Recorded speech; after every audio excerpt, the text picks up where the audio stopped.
Bonjour tout le monde, j'espère que vous allez bien. Aujourd'hui on se retrouve dans cette nouvelle vidéo face cam pour vous donner des astuces, des conseils sur le sujet de la pâte Berk.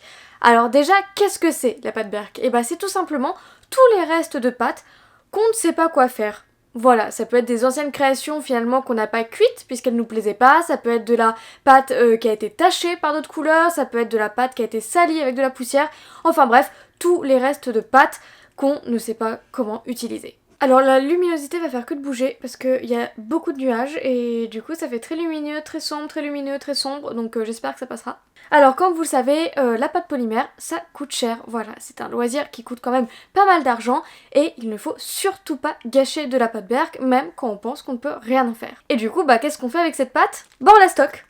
Voilà, j'ai beaucoup de sachets de pâte Berk en tout genre. Là c'est qu'un exemple, mais il m'en reste encore dans la Rascock. J'ai une boîte aussi remplie de pâte Berk. Et aujourd'hui, je vais vous donner plein d'astuces et de conseils pour utiliser cette pâte et liquider vos stocks pour aussi économiser, hein, voilà, soyons honnêtes. La première astuce que je vais vous donner, c'est tout simplement de mélanger votre pâte Berk. Donc cette astuce fonctionne si votre pâte n'a pas été salie par de la poussière. Voilà, juste si c'est une ancienne création qui a pas trop de poussière et qui a été tachée par une autre couleur, et mélangez ces couleurs là et peut-être que vous allez obtenir une nouvelle couleur qui va vous plaire et que vous allez pouvoir utiliser pour faire n'importe quelle autre création.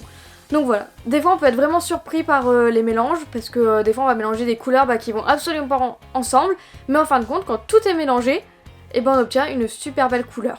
Donc si ça fonctionne bien et que la couleur vous plaît, vous pouvez l'utiliser. Mais si jamais cette nouvelle couleur ne vous plaît pas, ne vous inquiétez pas, on va l'utiliser pour les conseils suivants. La deuxième astuce que je vais vous donner, c'est tout simplement de cacher la pâte Berk dans vos créations. Comme ça va vous permettre d'économiser de la nouvelle couleur. Par exemple, vous pourrez la cacher dans les bases de cupcakes. Voilà, au lieu de faire tout d'une seule et même couleur, vous faites une petite boulette de pâte Berk, vous recouvrez de nouvelles pâtes de la couleur que vous souhaitez, et vous pouvez mouler votre base de cupcake. Vous pouvez cacher de la pâte Berk dans vos coques de macarons. Vous pouvez également cacher vos pâtes Berk par exemple dans vos tasses en porcelaine. Donc vous mettez de la pâte Berk dans votre tasse et vous la recouvrez de coulis, chocolat, café, enfin bref. Voilà, vous avez capté. En gros, cachez cette pâte dans vos créations. Par exemple, si vous faites des personnages, vous pouvez cacher la pâte Berk dans la tête de vos personnages. Donc vous faites une boulette de pâte Berk que vous recouvrez de couleur chair.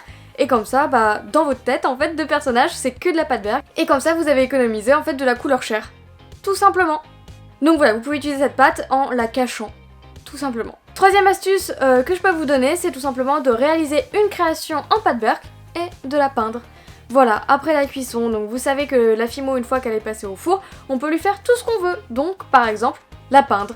Donc je vous conseille d'utiliser de la pâte Berk claire si vous voulez peindre de couleur claire, mais vous pouvez utiliser de la pâte Berk foncée si vous voulez plutôt la peindre en couleur foncée. Voilà, tout simplement, c'est juste des tonalités à prendre en compte, mais sinon vous pouvez peindre votre pâte Berk et hop, ni vu ni connu, vous avez une belle création alors qu'en fait c'est que de la pâte Berk. Quatrième astuce, pour vous débarrasser de la pâte Berk, je vous conseille de l'utiliser pour la vernir avec des poudres. Donc c'est un peu la même astuce que la peinture, mais cette fois-ci avec des poudres. Donc par exemple, vous faites une création en fimo, voilà, complètement lambda, en pâte Berk, et en fait, vous allez la vernir avec de la poudre. Donc c'est un peu ce que j'ai fait pour mon tuto Attrape-Rêve Licorne. En fait, j'avais mélangé du vernis avec de la poudre métallique, et en fait, j'utilisais ce vernis pour peindre ma création, et ça fonctionnait trop bien. Donc voilà, vous pouvez aussi cacher votre création avec du vernis et de la poudre, tout simplement. Et dernière astuce que je pourrais vous donner pour utiliser votre pâte Berk, c'est tout simplement de l'utiliser pour faire des tests. Admettons que vous avez acheté de nouvelles peintures, de nouveaux stylos, enfin voilà, plein de nouveaux trucs, et vous voulez savoir si ça fonctionne sur la fimo.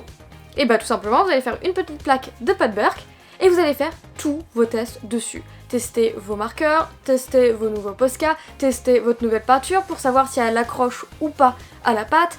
Voilà, enfin faire des tests. Si jamais vous voulez tamponner votre pâte, est-ce que la nouvelle encre que vous avez achetée va tenir sur la fimo? Vous faites une plaque de pâte Berk et vous testez votre nouvelle encre à tampon sur cette plaque.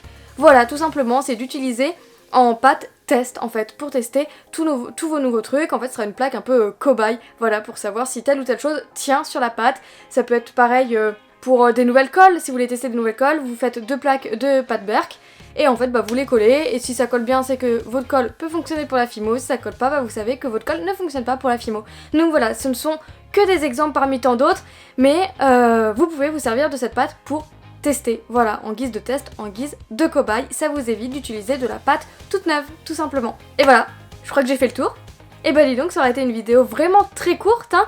En tout cas, ce sont des conseils que moi j'applique un peu tout le temps et qui fonctionnent, voilà, c'est pour ça que je suis quand même limitée en termes de pâte Berk. Bon, j'en ai déjà beaucoup contrairement à d'autres personnes, je le sais très bien, voilà, mais quand même je fais très attention et dès que je peux, bah en fait j'utilise la pâte Berk, donc pas dans mes tutos pour rester au maximum pro, on va dire, mais moi quand je fais de la fimo, moi personnellement à côté, j'utilise beaucoup de pâte Berk pour la liquider, pour descendre et pour éviter de gâcher, voilà, tout simplement. En tout cas, si jamais vous ne le faisiez pas avant, maintenant, je peux vous le dire, gardez votre pâte Berk, ça sert toujours, tout le temps, tout le temps, tout le temps. Donc voilà, on arrive à la fin de cette vidéo. Si jamais mes conseils vous ont servi, n'hésitez pas à me le dire en barre de commentaires. Et si jamais vous faites d'autres choses avec votre pâte Berk, n'hésitez pas à me le dire également en commentaire pour qu'on en bénéficie tous. Voilà, je serais vraiment très intéressée de savoir si vous avez d'autres astuces pour écouler votre pâte Berk que je ne connais pas, parce que là je vous ai dit toutes les astuces que je connaissais, voilà, j'en connais pas d'autres, désolée.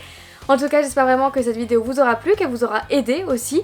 Et je vous fais pas mal de gros bisous et on se retrouve bientôt pour la prochaine vidéo. Salut!